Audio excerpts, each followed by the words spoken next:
জেলেদের জীবনযাপন মানেই উপকূলে নিম্নচাপ আর ঘূর্ণিঝড়ের আতঙ্ক। উত্তাল সাগরে মাছ ধরতে গিয়ে প্রতি বছরই নিখোঁজ হন অনেক জেলে। উপার্জনের একমাত্র মানুষটিকে হারিয়ে একদিকে প্রিয়জনের ফেরার আকুল প্রতীক্ষা, আর অন্যদিকে দারিদ্র্যের কষাঘাতে বিপন্ন হয়ে পড়ে উপকূলের শত শত জেলে পরিবার। একমাত্র উপার্জনক্ষম ব্যক্তিটির সন্ধানে গত ২.৫ বছর যাবৎ অপেক্ষার প্রহর গুনছেন স্বজনরা।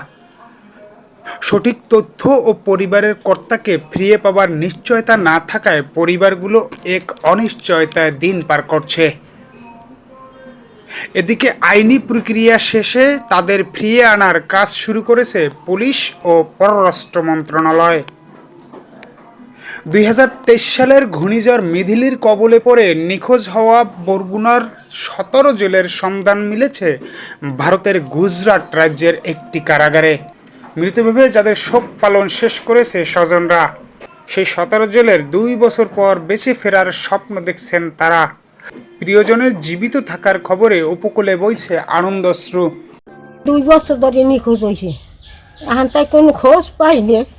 পাইছি এখন খোঁজ আল্লাহ পাওয়াইছে, এখন কীভাবে যে আনমু হ্যাঁ তো করতে পারিনি। এখন পুলিশের কাছে তদন্তটা নেছে, হারা কাগজপাতি সব নেছে, এখন কইছে যে সরকারের মাধ্যমে আনবে। ২০২৩ সালের ১৬ নভেম্বর ঘূর্ণিঝড় মিথিলির প্রলয়নকারী থাবায় লণ্ডভণ্ড হয়েছিল বঙ্গোপসাগর। সেই ঝড়ের কবলে পড়ে এফবি এলাহি ভরসা নামের একটি ট্রলার সহ নিখোঁজ হয় বরগুনার ১৭ জন জেলে। দিন যায়, মাস পেরিয়ে বছর ঘুরে প্রিয়জনের কোনো খোঁজ না পেয়ে এক সময় আশা ছেড়ে দিয়েছিলেন স্বজনরা। মৃত ভেবে শুরু হয়েছিল শোক পালন। হঠাৎ করে দীর্ঘ ২ বছর ৩ মাস পর একটি ফোন কলে স্বজনরা পেল কাঙ্ক্ষিত সুসংবাদ। নিখোঁজ হওয়া জেলেরা মারা যাননি, বরং সীমানা পেরিয়ে ভারতের গুজরাটের একটি কারাগারে বন্দী রয়েছেন তারা। স্বজনদের দাবি তাদের যেন দ্রুত ফিরিয়ে আনার ব্যবস্থা করে সরকার। তবে এখন পর্যন্ত নিখোঁজ জেলেদের স্বজনরা কেউই বরগুনা মৎস্য দপ্তরে অভিযোগ করেনি। তারা নিয়ম অনুযায়ী আবেদন করলে কূটনৈতিক প্রক্রিয়ার মাধ্যমে দ্রুতই তাদের দেশে ফিরিয়ে আনার চেষ্টা করবে বলে জানান মৎস্য কর্মকর্তা। আইডি কার্ড আছে এবং এফআইডি কার্ড আছে। এই কার্ড দিয়ে আমাদের কাছে আবেদন করলে সহ মানে যেটা জিডি সহ, তাহলে আমরা যথাযথ কর্তৃপক্ষের মাধ্যমে আবেদন করে এটাকে ত্বরান্বিত করতে পারবো।